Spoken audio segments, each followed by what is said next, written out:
Hello everyone and welcome to the Zelda Displaced Phantom tutorial. Displaced Phantom is a technique which allows Zelda to drift back or forward while summoning the Phantom. The Displaced Knight where you do sort of this wave dash motion behind you and the Knight actually forms in front of you instead of behind you.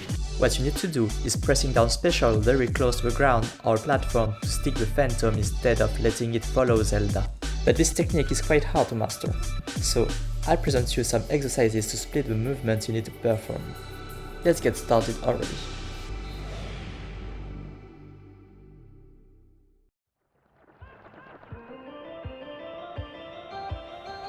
The first exercise is the most difficult one and requires a lot of patience. You need to learn how to make a sticky Phantom. To do so, stay in a crouch position by holding your stick down. Then, short up, release the jump button and quickly use down special during the jump squat animation as you're still close to the ground. The full hop will send Zelda too high to the ground, which makes the Displaced Phantom not possible. If you're doing it correctly, the Phantom should still be sticking to the ground while Zelda is jumping. You may need to remap your controls to make the jump button close to the special button. I first recommend you to keep your controls and try to modify it only if you still struggle to do it. If you're using a Pro controller or Joy-Cons and you have the default controls, you won't need to change anything as the Y and B button are already close to each other. Maybe you have the Y button already remapped to grab, but no problem. You still can use X, but the timing will be more difficult. You have to flick your finger across Y then B, and make sure you immediately release Y to input a short hop.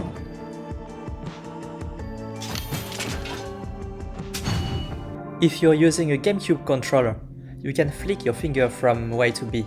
You don't have to worry if you press A in between, as it will be cancelled by the B button.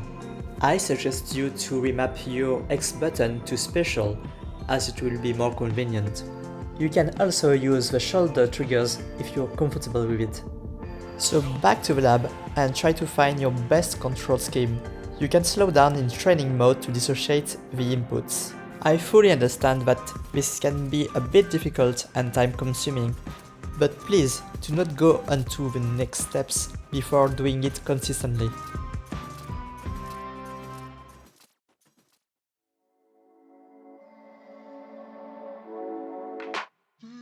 For the second step, you need to crouch forward by tilting the stick diagonally.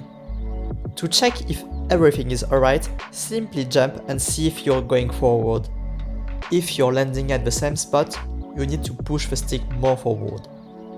If you're walking, you're pushing the stick too far forward. Now, stay in position and input the jump then special button. Congrats! You just made a Displaced Phantom forward. For the third step, try to input this during a run animation. You'll see that running gives Zelda some momentum and she will jump further. If you input a Tin's Fire, that means that you pushed the stick too far instead of diagonally down. Again, if the Phantom is not sticking, you either pressed special too late or you held jump too long.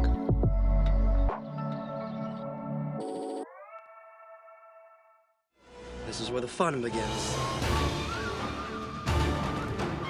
For the fourth step, try to do it right during a dash. Quickly input several dashes and try a Displaced Phantom. For the fifth step, we'll try to do it on a backdash. But first, Before going further, we need to train our positioning.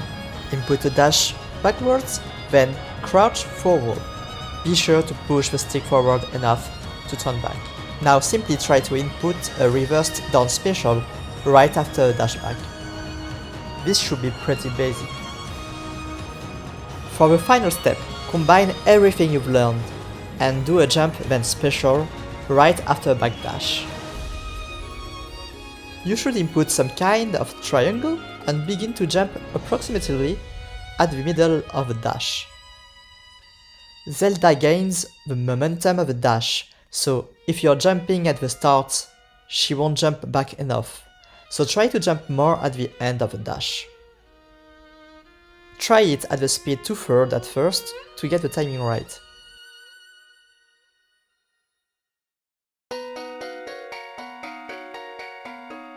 I hope you guys haven't surrendered yet and now understand a bit more about how the Displaced Phantom works.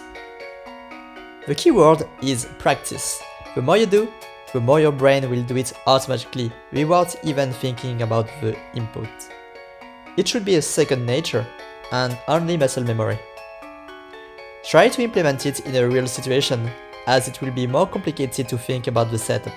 You will fail at first, but never give up. I hope you enjoyed the tutorial, and if you have any question, I'll be glad to answer you in the comment section. Have a good day and goodbye!